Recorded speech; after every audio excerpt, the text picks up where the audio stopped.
all like to have a freer, fuller life? Hello, I'm Chester Elton, and this is my dear friend and co-author, Adrian Gostick. Well, thank you, Jess. Yeah, our guest today has worked with celebrities, famous athletes, and many others to help them overcome fear and pursue the goals that they want to pursue. We're excited to learn from her. As always, we hope the time you spend with us will help reduce the stigma of anxiety at work and in your personal life. Yes, with us is our new friend, Dr. Tara Perry. Tara received a certification as a rapid transformational therapy therapist and as a clinical hypnotherapist and doctor of acupuncture and Chinese medicine. She has served as a professor at UCLA's Arthur Ashe Center and California's Emperor's College of Acupuncture. She is the host of the Next Level Healing podcast. Tara, we are delighted to have you on our podcast. Thanks for finding the time. I am so grateful to be here with you guys. You guys are a blast, and I love the information that you're putting out. Well, thanks so much, Tara. You specialize, so our guests get to know you, our listeners get to know you. You specialize in something you call core trauma transformation, which is helping people get to the root of their biggest blocks, which is so important. So walk us through a little of this process, how you get people to connect to their authentic selves and find what we're all looking for, which is peace. Great question. So I often find that we're like iPhone 14s running around with iPhone 3 technology, truly. And it's crazy how computer-like our brains can be. So if there's something stuck in there, you not only need to delete it, but you need to write over it. And we're living in a really exciting time because, 50 years ago, people didn't know how to do this stuff so well, but it's emerging more and more, and there's such wonderful tools. And one great thing about COVID is that it allowed programs like this to exist where people can find the answers they're looking for. So by connecting to that feeling that somebody doesn't like, the thing that they've been resisting, it's, what you resist persists, and it's there for a reason. And often it's a good reason. It's trying to help you, but it's stuck with iPhone 3 technology when you're really an iPhone 14.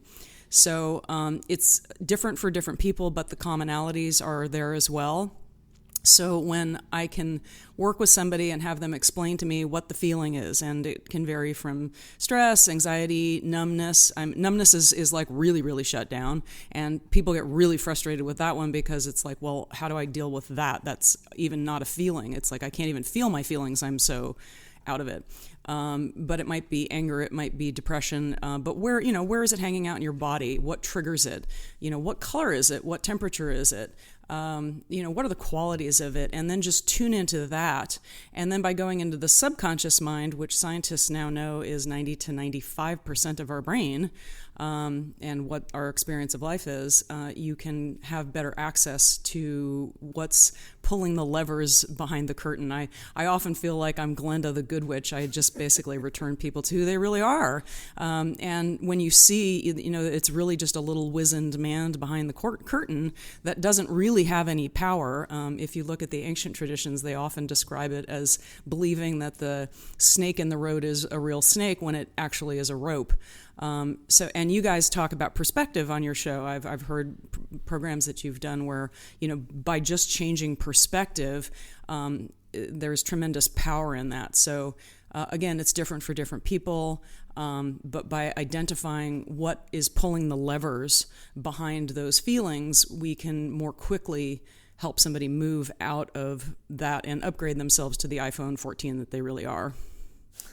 Well, listen, I'm so glad you're the good witch. I don't ever want to have the bad witch on our show, Adrian. Well, Wicked turned that on its head because it turned out that Elphaba was actually, and what's so crazy about that? I'm actually taking voice lessons right now with the woman who did that on Broadway, did the Elphaba character on Broadway. Channeling your inner witch. I'm just going to leave it there. Let's move on. You say that you can't heal when your mind is in fight or flight mode, and when the sympathetic nervous system mode, we want to flee, fight, or freeze, or fawn, right? So explain what we feel with panic and how to overcome and work through those feelings? That's another phenomenal question. And I find that the reason a lot of people get phenomenal health outcomes with my process is that we're dialing back that. It's like having your fire alarm go off in your house all the time. How useful is that? It's not useful at all. You just, become deaf, you get irritated, you get angry, you get frustrated, and you ignore it. It serves no purpose. So by dialing it way, way, way back, if you think of a deer in the woods, they're eating grass, life is good, their immune system is functioning, their digestive system is functioning, their hormonal system is functioning. And then it sees a coyote, and then, ooh, danger, and then it bolts for safety. And as soon as it's back in safety, it returns from that alarm system on function, which is your sympathetic being turned on, to the alarm system off function, which is the parasympathetic nervous system, where your digestive system is functioning, your immune system is functioning, your hormonal system is functioning, you're calm, and life is good. So in the animal kingdom, an animal doesn't carry that stress around forever. As soon as the danger is gone, it returns to the parasympathetic mode where it's in health. Humans have gotten this crazy situation going on, especially if, God forbid, you have the news on all the time, where the fire alarm is going off all the time, 24/7, 365, even in sleep, which is tragic. So you don't have an immune system fully functioning, or maybe even functioning at all, or a hormonal system. All those systems are turned off or shut way, way, way back. And that's harmful, really, really harmful. So we want to cultivate whatever it takes to get calm, get peaceful. And there are a lot of tools for that. Meditation's a huge one. Big fan of meditation. I'm a big Joe Dispenza fan. I'm going to my 6th live event coming up next month. And what I love about the work that he's doing is that he's quantifying the science behind it. He's letting science speak for itself. People like Wim Hof are doing amazing work with breath work and cold therapy, which I'm also really into right now. Yeah, are you guys into that at all? I just go into the sun and then jump into a really cold lake. I don't know if it's there cold you go. therapy, No, cold but lake it is sure feels great. Yeah. Especially where Adrian is in the wintertime, hitting on into the... I've tried the cold therapy, and I don't know if I was a huge fan or not, but I've certainly tried it. Yeah. Well, it's different. I wouldn't say jumping into a cryo thing in your chiropractor's office is the same at all. I mean, that forcibly makes you 1,000,000 degrees below zero in 45 seconds or whatever it is. I don't remember. And it's a fun experience. But if you master your mind, and I recently did 7 minutes in 47 degrees, and you really reach this delicious place. And you have to build up to it and, do whatever you have to do to be intelligent with your health and blah, blah, blah. But, they injected Wim Hof with salmonella because he's just like Superman now. His immune system is so intact. His growth hormone is spectacular. He didn't even get a fever from it. Yikes. Hey, I want to jump back to the animal kingdom versus the human kingdom. I had an experience just a few days ago, and it was shocking to me.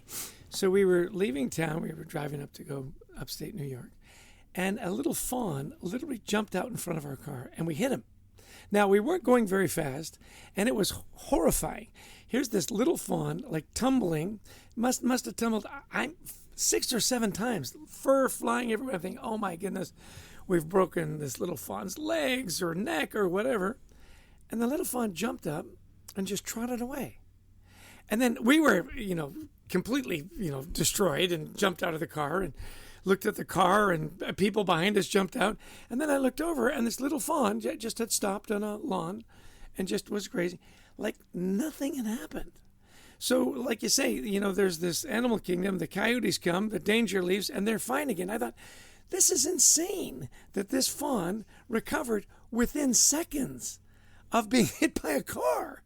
So what you're saying is we need to become more like the fawn, and when the danger is gone, let it go. Did I get that right? Well, definitely, and it's discernment, knowing what your subconscious is trying to tell you. That's an important message that you're not getting, and the being stuck in an old pattern, being the child that's in the closet while their parents are fighting, and really doesn't serve you, and it's old and it needs to go. So there is the discernment function. I mean, obviously, if you're a little fawn and you see headlights coming at you, it's really beneficial to bolt Yeah. with as much adrenaline as you can manage. But I'd say 99% of the adrenaline rush that our society is getting is old information that isn't serving us anymore. And it doesn't help us respond. I mean, if you're in a stressed out state, you're not performing well in your relationships, you're not performing well at work, your health isn't functioning. I mean, it really is much more destructive than helpful. And this is something, I'm seeing just so much. Younger generations, when I talk to them, they tell me it's gun violence in the U.S. That's something that is on their minds constantly. I'm going into a Walmart. Am I going to be shot? Why? Because we put them through active shooter drills in school and all this. There was so much. They live with panic. Older generations, you go into their homes, they've got the news on 24/7. And as we know, the news is built to bring you back to come back next hour because we'll see if the world collapses. So we live with panic in our lives, and it's giving us these emotions. And so I think you're exactly right, Tara, is that we've got to shut some of this off. And you're nodding here. Well, I turn the freaking news off. I mean, honestly, they are there to create eyeballs, and they will stress you out every way they can. I don't even have cable in my house. There are plenty of news outlets. You can get your news in 15 minutes of reading whatever, more so than you will get on your news channel. Mm-hmm. And I just think there's all kinds of better, because the programming that you get is going to be in service of whoever's sponsoring it. Oh yeah. And that's why podcasting is so great, because you guys aren't sponsored by horrible people that want to sell you stuff you don't need. Exactly. Yeah, we self-sponsor this one because this is our passion. So and it's true. I started out in journalism back in the days when CNN, Fox News were all getting started, and some of the heads of those networks came in and they said, "Look, we are running Grandma News, which means if we can get Grandma worked up, she'll tune in again tomorrow. If it bleeds, it leads." Exactly. Okay, so let me get back to our personal journeys here. Emotions. I wanted to ask you about this because, look, you said already, emotions are clues. So what clues are we missing, do you think, most of us, in our lives? And how do we become more aware of those clues? That's a great question. And again, I find that the key is buried in the subconscious mind. So if it is possible to work with somebody who can just guide you there and give you the yellow brick road, obviously you're the participant. I can't make anybody think anything they don't want to think or believe anything they don't want to believe. In fact, throughout the process, I'm saying, did I get that right? Because it has to be authentically correct for them. It's their experience of life, and moving them from where they are to where they want to go is about really sensitively being in touch with that. I'm not imprinting my stuff onto them. I'm using what is real for them, what the leverage points are for them. So it is more challenging to do this on your own, but if there's limited resources, whatever, getting meditation is great. It just takes sometimes a long time because people don't understand how it works. They don't understand. In fact, I was in Dr. Joe Dispenza's microbiome study about a year and a half ago, and one great outcome from that is that he showed, well, first of all, that if your microbiome, which is your gut bacteria, which everybody who's in holistic medicine knows is critical to your good health, you want all those good guys in your gut. A healthy adult has pounds of good gut flora, and if you destroy that through repeated antibiotic use, stress, whatever, you're handicapped seriously when it comes to fighting off illness. So he showed that in just 7 days of this wonderful meditation that was deep and a lot, you had a measurably more powerful microbiome. And the scientists, their jaws are just on the floor. They're like, we have never, there is no drug that does this. And what's also beautiful about it, and again, I recommend meditation to everybody, and you just need to find the right meditation tools that are right for you.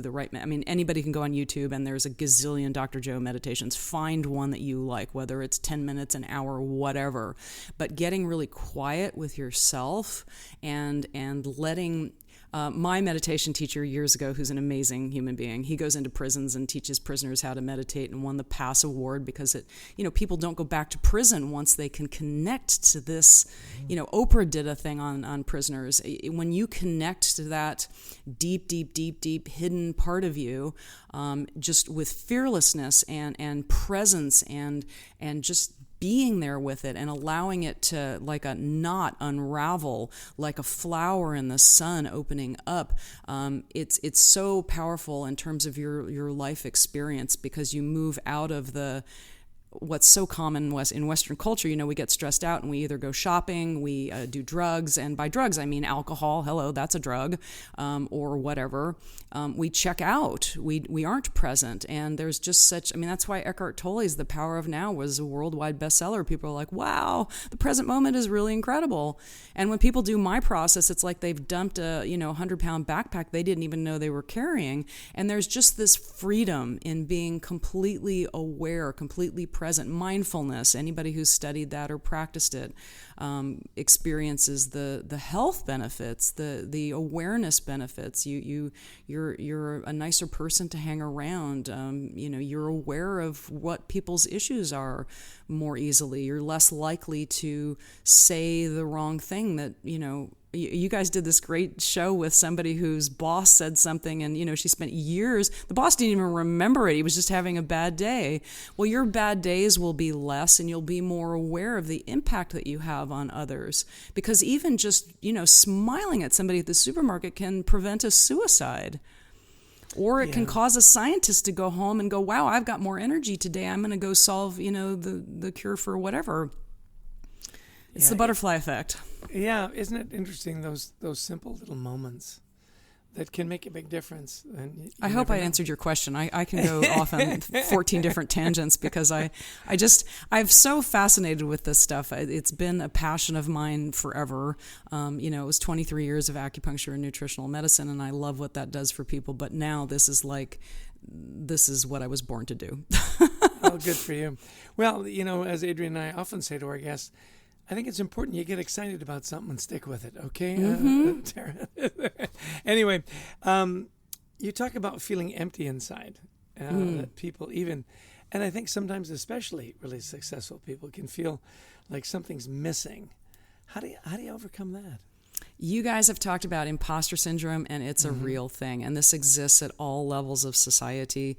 And people look at people who are really, really successful, they admire them, and then, we don't even realize what's going on behind the curtain. The next thing you know, they've suicided, which is tragic. But I don't know if you guys follow Zach Bush at all. He's an amazing oncologist who... there's this wonderful 8-minute mind-blowing video of him where he revives 3 people in the ER that weekend. And for a doctor, that's like, wow, I brought somebody back from death. I'm a hero. Well, guess what the 3 people said to him when they and these are people from all different backgrounds. One had a room full of people. He was beloved. He was some preacher or something, and then there was 2 other people. It was 3 completely disparate backgrounds. And guess what they all said when he revived them? Why did you bring me back? Oh my gosh. Because they had gone to this place where there was like this, I love near-death experiences. In fact, a great one is Anita Marjani called Dying to Be Myself. She had a near-death experience. And the message that she got when she was in this incredible acceptance, warm, loving light was, go back and live your life as fully as possible if you want. She said the message was, you can transition if you want, but you also have the option to go back. So she came back, and her cancer, which was in every particle of her body, everything was shutting down, vanished. It just went away faster than the doctors. The doctors didn't even know how to chart her progress because it had never happened before. So the message is to be fearlessly yourself. Like you said, find what you're passionate about and live it. I think, anybody that resonates with what we're saying right now, if there's something in your heart that, you really want to pursue, listen to it and find a way to, if you have a full-time job, maybe start part-time or if there's an avenue that, be open to the possibility that that's why you're here on planet Earth breathing, that this might be your thing. You hear story after story after story of somebody grinding it out in a job that they hate, and then they get a terminal illness, and then they're like, well, there's no point in doing this anymore. I might as well go do what I love. They go do what they love, and the cancer goes away. Hey, how can people learn more about your work, Tara? Where would you send them? So you can go to consulttara.com or removethepain.com or nashvillehealer.com. They'll all take you to my website. You can click the button Let's Talk, and there's some questions to answer just to see if you're a good fit.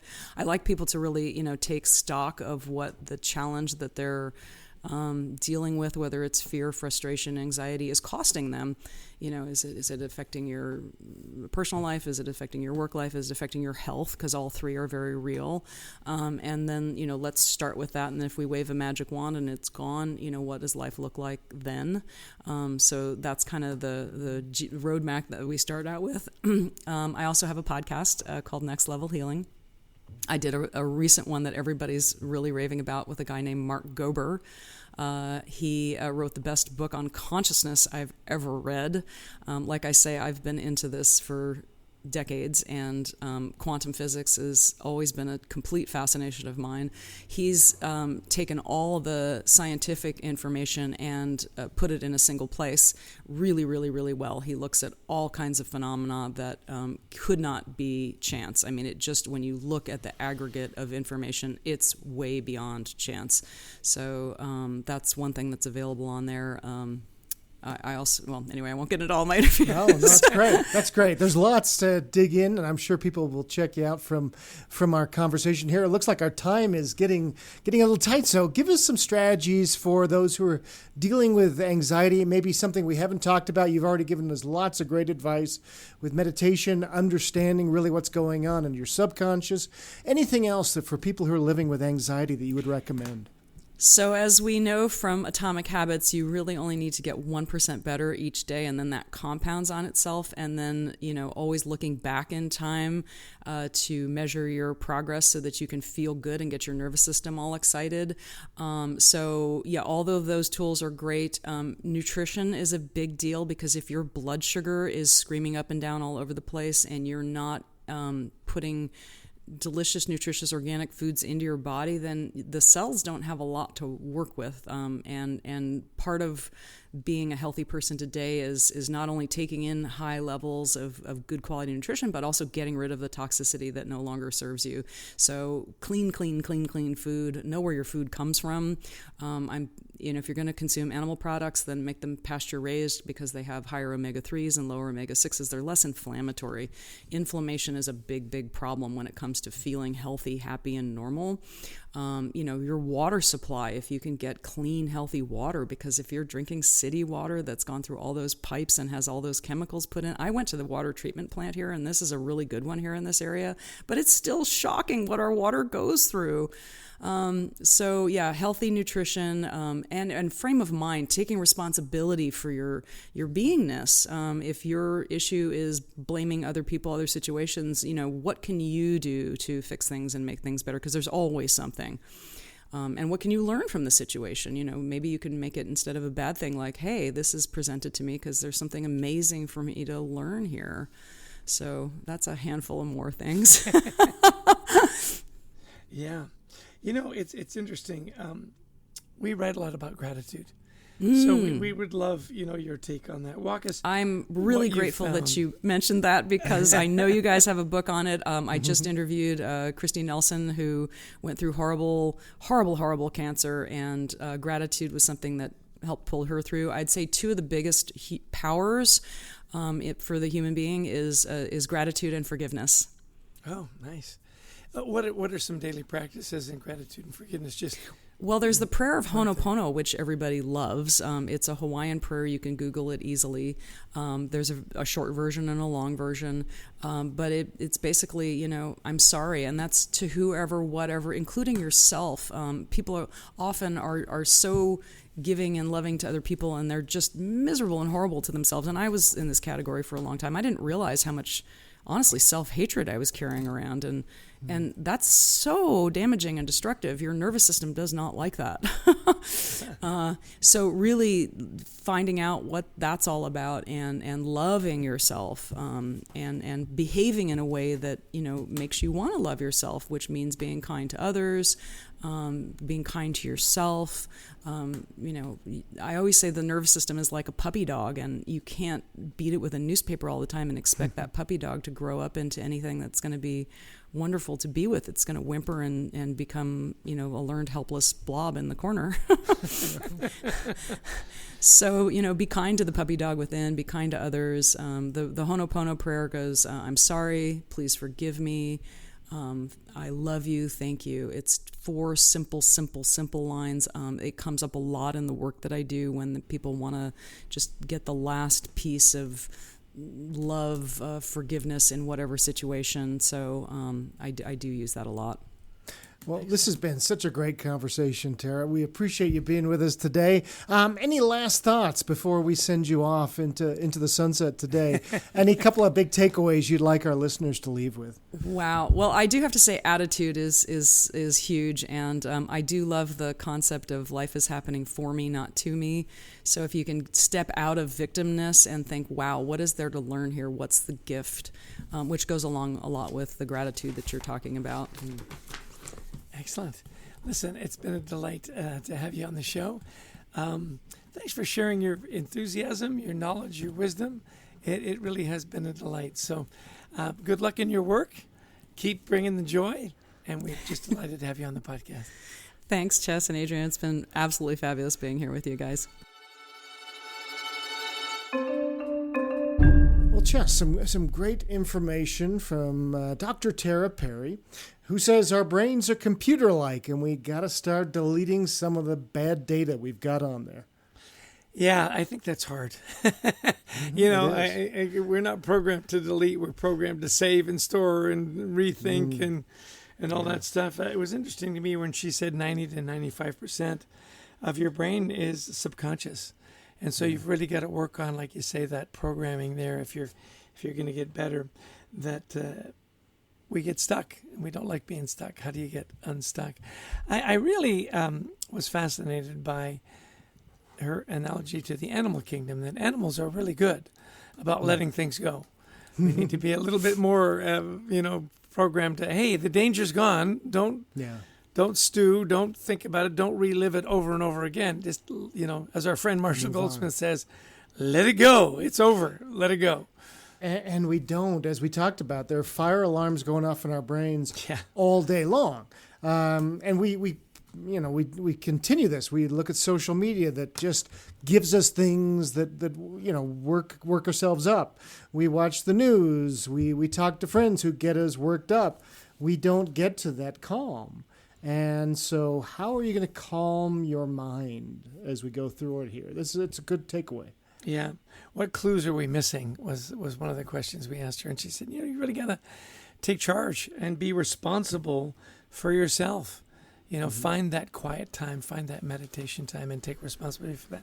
I looked up the prayer of Ho'oponopono. I'd never heard of that before. Odd. You'd think that it would have come up in the work we're doing, but this idea of I'm sorry, please forgive me, thank you, and I love you.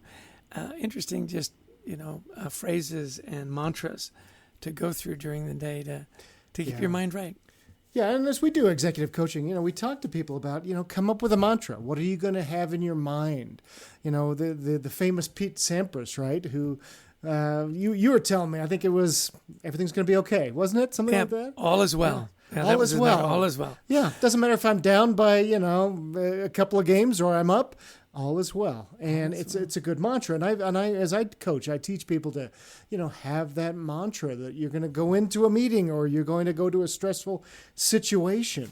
what's your mantra to step out of victimhood, as you say, as she said, and just be able to deal with what you face? Yeah, the last thing for me was attitudes, which is what you just talked about. Attitudes are huge. Adopt that good attitude. Look for the good. Look for the brighter side, and things get a lot better. Well, really grateful for great guests. Really grateful for all of you that tune in, and a special thanks to our producer Brent Klein, who takes this mess that we give him and makes it sound really great with all the music and everything. And to Christy Lawrence, who helps us find such interesting guests like Tara. And of course, all of you that take the time to listen. And you could be doing anything, and you chose to spend some time with us. We really appreciate that. We do, and if you like the podcast, please download it, share it, make posters of it, whatever you want to do with it. Just bumper stickers. Keep it out there, because we want to keep building this and have such great, amazing guests on. We'd also love you to visit The Culture Works, thecultureworks.com. There's free resources there, including the first chapter of that best-selling book, Anxiety at Work, which you'll, of course, want to pick up. And, Chester, I think we like speaking to audiences around the world. Is that right? Yeah, I think I like it a little more than you do, but we both have a good time. And I think that's the important point. Book is for your event. If you want to have a great event that talks about culture, teamwork, resilience, whether it's in person or virtual, give us a call. We'd love to talk to you about the event. And then where can they find the book, Adrian? Anywhere great books are sold. Amazon, Barnes & Noble, Books A Million, wherever you like to get your books, please pick up a copy of Anxiety at Work, and it really will help you in your work and especially help you lead a team. So thanks everybody for joining us today. Until next time, we wish you the best of mental health.